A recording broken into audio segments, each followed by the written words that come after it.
Bonjour, je suis Julien Bourdeau, votre professeur de français pour le niveau A2. Nous allons parler maintenant du passé composé. Le passé composé, comme son nom l'indique, est un temps du passé, composé et du mode indicatif. Il désigne une action complètement terminée du passé, sans relation avec le présent. Il se structure de la manière suivante. Sujet plus l'auxiliaire être ou l'auxiliaire avoir conjugué au présent, suivi du participe passé du verbe principal. Comme on le voit, nous devons réaliser un choix entre l'auxiliaire être et l'auxiliaire avoir. Alors, avec quel verbe utilise-t-on l'auxiliaire être? L'auxiliaire être est utilisé avec les verbes pronominaux, ou aussi dit réflexifs, comme par exemple se lever, se réveiller, se maquiller, se doucher, se raser. Il est aussi utilisé avec les verbes dits de mouvement. Voyons ici le schéma de la maison de lettres qui va vous permettre de mémoriser cette liste de 15 verbes. Ces verbes sont les suivants. Descendre, tomber, mourir, aller, venir, arriver, entrer, sortir, partir, retourner, rentrer et enfin revenir. L'auxiliaire avoir, quant à lui, s'utilise pour tous les autres verbes de la langue française. Passons maintenant au participe passé. Il existe des participes passés réguliers, comme par exemple pour les verbes terminant à l'infinitif en ER, le participe passé se terminera en E, accent aigu.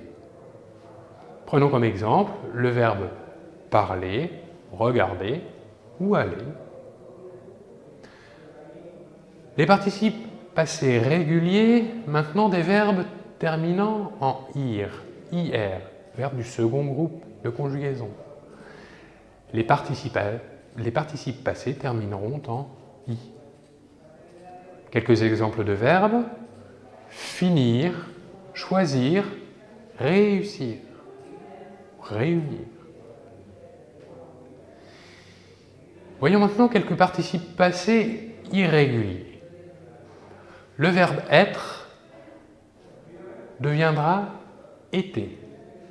Le verbe avoir, eu. Le verbe faire, fait. F-A-I-T. Le verbe naître, né. N-E, accent aigu. Le verbe mourir, mort. M-O-R-T. Maintenant, des verbes dont le participe passé se termine en U. Par exemple, devoir devient dû. Pouvoir devient pu. Maintenant, quelques verbes dont le participe passé irrégulier se termine en IS. Par exemple, asseoir devient assis et mettre devient mis. Maintenant, des participes passés en un, comme par exemple pour le verbe peindre, devient peint. Et craindre devient craint. Maintenant, des participes passés se terminant en R, E-R-T, comme par exemple ouvrir devient ouvert, offrir devient offert. Maintenant, des verbes se terminant au participe passé en I. Par exemple, le verbe suivre deviendra, au participe passé, suivi. Et enfin, des participes passés se terminant en T, comme pour les verbes conduire deviendra conduit et construire deviendra construit. Intéressons-nous maintenant à l'accord du participe passé. Premier point, avec l'auxiliaire être. Le participe passé, au passé composé, avec l'auxiliaire être, s'accorde avec le sujet. Par exemple, partir. Il est parti. Il, sujet masculin singulier. Elle est partie. Elle, sujet féminin singulier. Ils sont partis.